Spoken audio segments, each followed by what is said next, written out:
السلام علیکم ناظرین، صبح 9 نیوز کے ساتھ آپ کا میزبان اسد علی بلوچ۔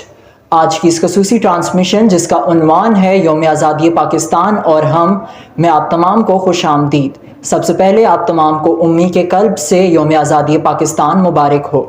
تمام ملک کی طرح آزاد جموں کشمیر میں بھی آزادی پاکستان کے دن کی مناسبت سے رنگا رنگ تقریبات کا انعقاد کیا گیا۔ یوم آزادی پاکستان کی مناسبت سے 10 اضلاع میں پرچم کشائی کی تقاریب منعقد ہوئیں، جبکہ مرکزی تقریب کا انعقاد دارالحکومت مظفر آباد میں ہوا۔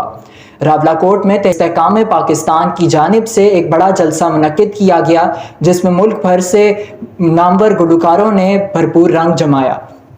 یوم آزادی پاکستان وہ دن کہ جب جفا و ستم کا خاتمہ ہوا تھا۔ دو قومی نظریے کی بنا پر مسلمان اور ہندو، جو کہ دو مختلف برصغیر میں آباد قومیں تھیں، ان کو آپس میں جدا کر دیا گیا، یعنی ایک طرف پاکستان مرز وجود میں آیا، جبکہ دوسری جانب ہندوستان دنیا کے نقشے پر ابھرا۔ اس میں اگر ہم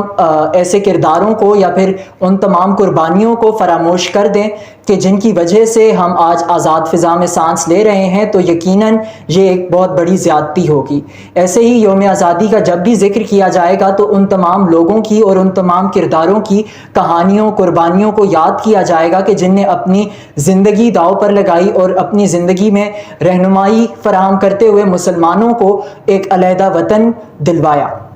اسی تناظر میں جب ہم ذکر کرتے ہیں تو مسلمانان ہند برصغیر ہوں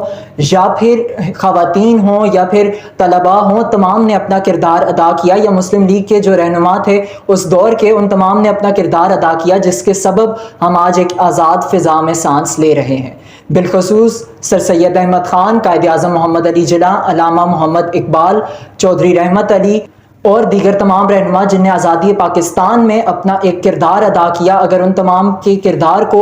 یوم آزادی پاکستان پر نہ تسلیم کیا جائے اور نہ ان کا ذکر کیا جائے تو یہ زیادتی ہوگی۔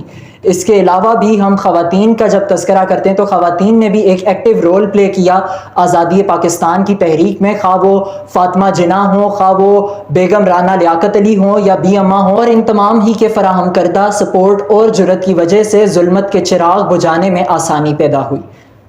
ہمیں اپنے پیارے وطن کی قدر کرتے ہوئے اسے ترقی کی جانب لے کے جانا ہے، مگر یہ ترقی کیسے ممکن ہوگی؟ تو اسی کے بارے میں آپ کو بتاتا چلوں۔ جب ایک انسان اپنا وہ کام جو کہ اس کو تفویض کیا جائے گا وہ خوش اسلوبی سے اور بہترین طریقے سے انجام دے گا، کوئی کسی قسم کی ملاوٹ نہیں کرے گا، کسی قسم کی کرپشن نہیں کرے گا، کسی قسم کی بدعنوانی نہیں کرے گا، کسی قسم کی، اگر ہم مثال کے طور پر لیتے ہیں، اگر ہم گراں فروشی ہی کی مثال لیں جو کہ منڈیوں اور بازاروں میں کی جاتی ہے، اگر تاجران جو ہے گراں فروشی نہیں کریں گے تو مہنگائی کو کنٹرول کرنے میں حکومت کے لیے آسانی ہوگی، اور اسی طرح جو ہے عام آدمی کی جو زندگی ہے وہ خوشحال بنائی جا سکتی ہے۔ اور ترقی کے لیے بھی یہی ضامن ہے کہ جب ہم کوئی بھی انسان جو کہ اپنی تمام تر صلاحیتیں صرف کرے گا ملک اور عوام کی ترقی کے لیے، تو جب عوام ایک طرح سے ہجوم سے نکل کر جب ایک قوم بن جائیں گے ہم، اور ہم ملاوٹ سے، ہر قسم کی ملاوٹ سے، ہر قسم کی بدعنوانی سے پاک ہو جائیں گے، تو پھر وہ دن دور نہیں کہ جس دن ہم ترقی کا سورج پاکستان میں طلوع ہوگا اور ہم ترقی یافتہ ممالک کی صف میں کھڑے ہوں گے۔ کیا خوب لکھا ہے کہ خدا کرے میری ارض پاک پہ اترے وہ فصل گل، جسے اندیشہ زوال نہ ہو، یہاں جو پھول کھلے کھلا رہے صدیوں، یہاں خزاں کو گزرنے کی مجال نہ ہو۔